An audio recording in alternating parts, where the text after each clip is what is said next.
You see, the reason you want to be better is the reason why you aren't. We all want to be better. We chase self-improvement. But strangely, the very desire to be better is often what prevents us from achieving it. This is a paradox that many fail to see. You see, wanting to be better implies that you're already insufficient. And by fixating on that insufficiency, you reinforce it. You create a tension in yourself, a gap between who you are and who you think you should be. This gap becomes your prison.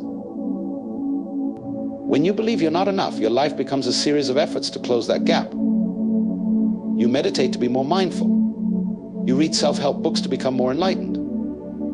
But the more you chase these ideals, the further away they seem. You aren't better because you want to be better. The wanting itself is the obstacle. We have a saying, the road to hell is paved with good intentions. This is the point. The more you strive to do good, whether for yourself or for others, the more likely you are to mess things up. When we want to improve, we assume we know what better looks like. But do we really? How do we know? Often our best intentions backfire, causing more harm than good. The desire to improve is rooted in dissatisfaction. And dissatisfaction keeps you stuck in the same loop, always yearning for a future that never arrives. What if, instead of striving to be better, you simply let go of the need to improve? What if you accepted yourself, flaws and all, right now? That's where true transformation begins. We often think that doing good is a straightforward thing. Helping others, making the world better, that should be simple, right? But it's not. The trouble is, we don't always know what's good for other people. We project our own ideas of good onto them, assuming we know best. And that's when things go wrong. There's an old story that illustrates this perfectly. A monkey sees a fish swimming in the water. Now, the monkey doesn't know how fish live. From its perspective, the water looks dangerous. So out of compassion, the monkey grabs the fish and places it safely up in a tree. The monkey is trying to help, but in doing so, it kills the fish. The moral of the story is clear. How can you help someone if you don't understand their needs? This applies to all the do-gooders out there. Many go about their lives trying to make the world better, but their actions are based on a limited understanding of the people they're trying to help. Western countries, for example, have been on a mission for over a century to spread their culture, religion, and political systems to the rest of the world. They forced democracy on nations that weren't asking for it, imposed their ways of life on cultures they didn't understand. What's the result? Resentment, conflict, rebellion.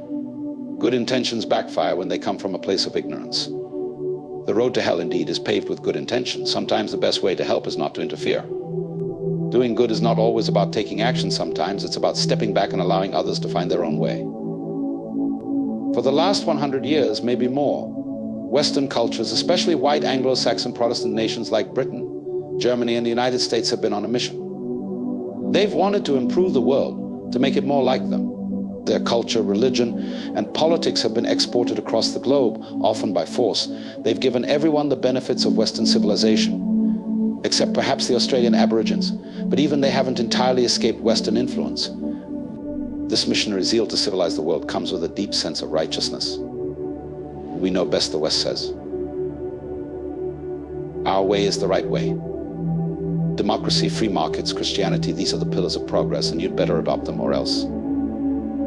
This attitude has led to a kind of cultural imperialism. We impose democracy on nations that may not be suited for it. And we do it with guns and bombs, not dialogue or understanding.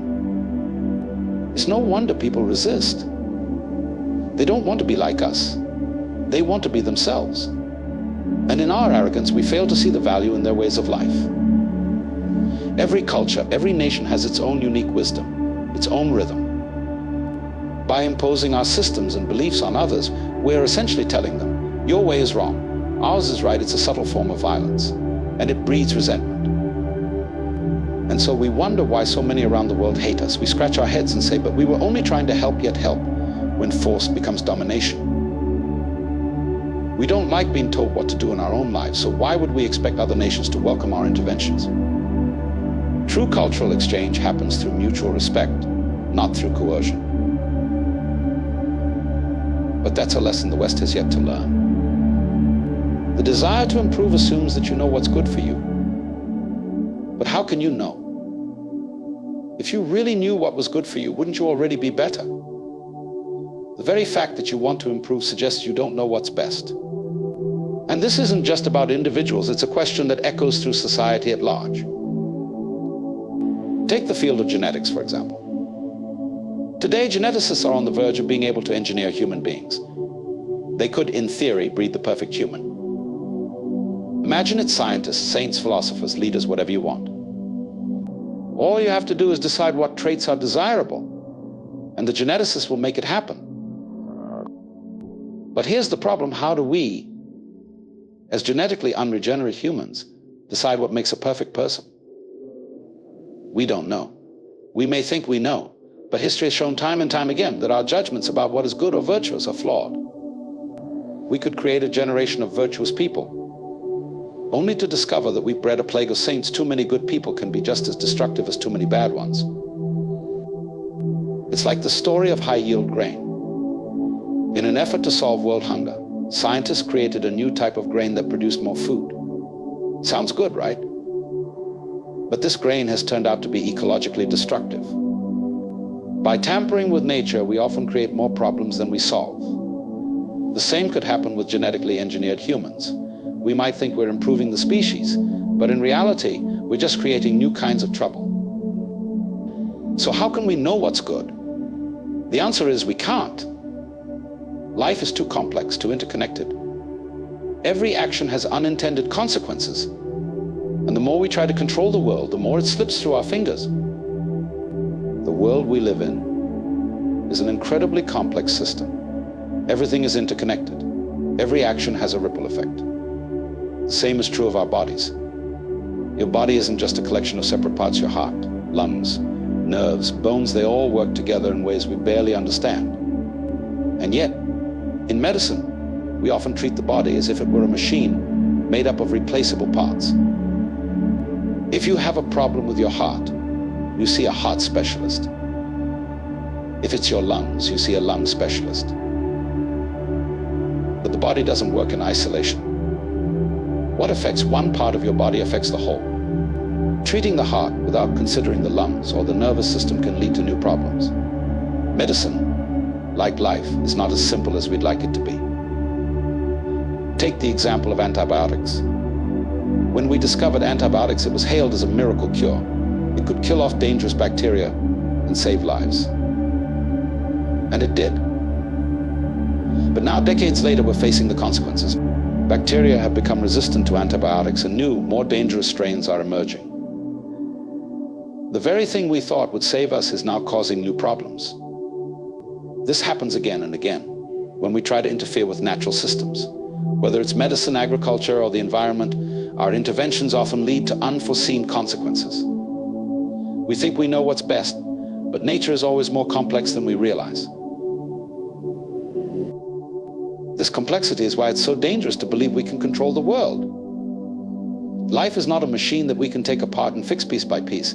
It's an organic, ever-changing system. The more we try to impose order on it, the more chaotic it becomes. Medicine has come a long way. We've cured diseases that once wiped out entire populations. The Black Plague, tuberculosis, cholera, these were all terrifying killers in their time. But we've conquered them. Now, we're on the verge of fixing cancer, heart disease, and many other ailments that have plagued humanity for centuries. But here's the question: what happens when we cure all these diseases? What happens when people stop dying as often? The answer is simple: overpopulation.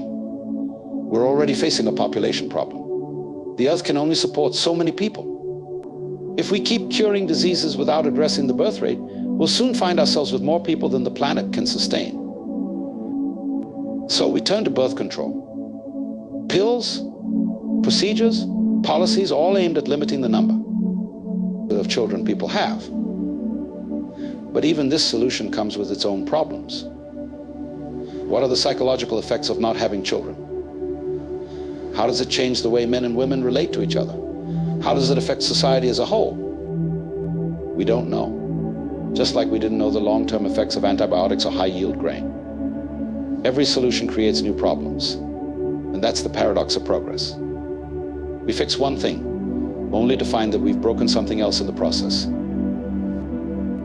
Life is a delicate balance, and every time we interfere, we risk tipping the scales.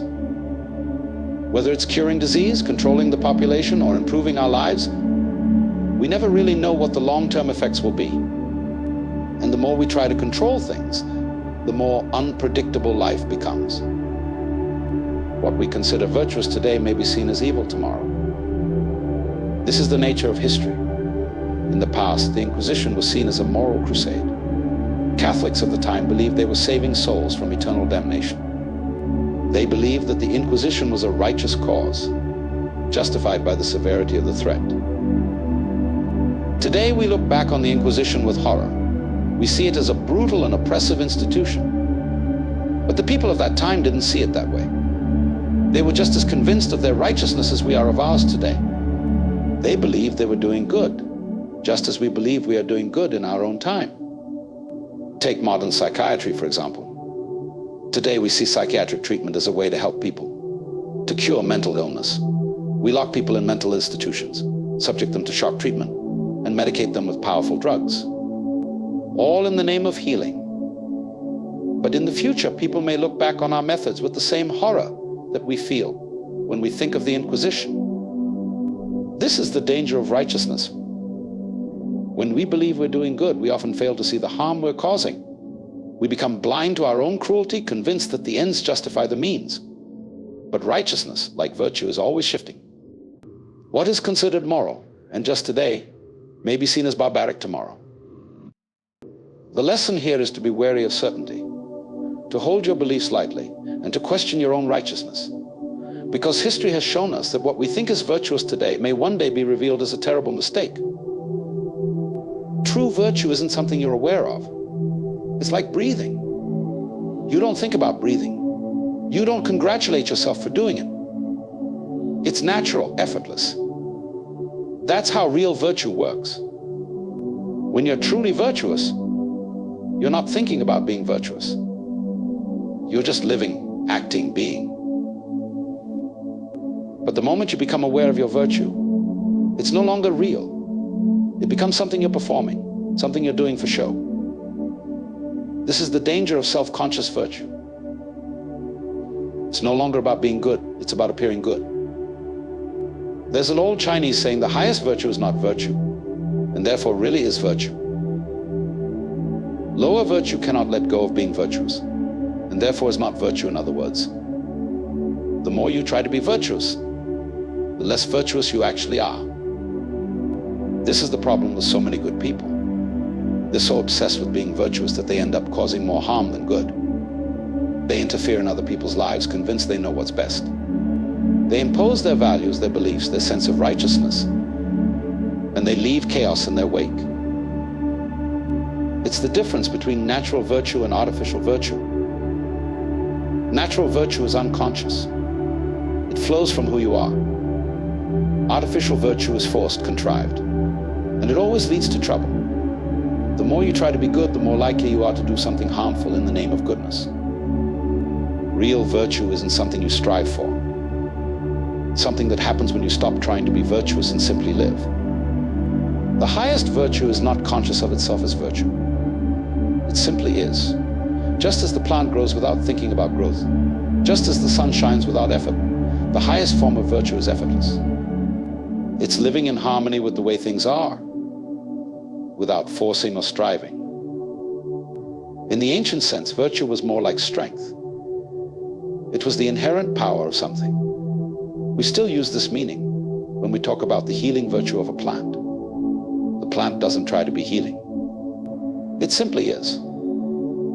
That's real virtue. It's not about trying to be good. It's about being in alignment with your true nature. But in our modern world, we've replaced natural virtue with something artificial. We've made virtue into a performance, something to display and achieve. We compare ourselves to others, measuring our moral worth. But this kind of virtue is hollow. It's a mask we wear, and it often leads to self-righteousness. The most dangerous people are those who are convinced of their own goodness. Wars are fought in the name of righteousness. Entire nations are oppressed under the banner of moral superiority. Every side believes they are right, and the other side is wrong. It's always been this way. That's why the goody-goodies, as Confucius said, are the thieves of virtue. They steal the essence of true virtue and replace it with a counterfeit. They parade their goodness, but it's empty and often destructive. So the highest virtue is not conscious of itself as virtue. It doesn't seek recognition. It doesn't strive for approval. It simply is. It's the strength of being fully alive, fully present, without needing to prove anything. When you live like this, you embody real virtue without even trying.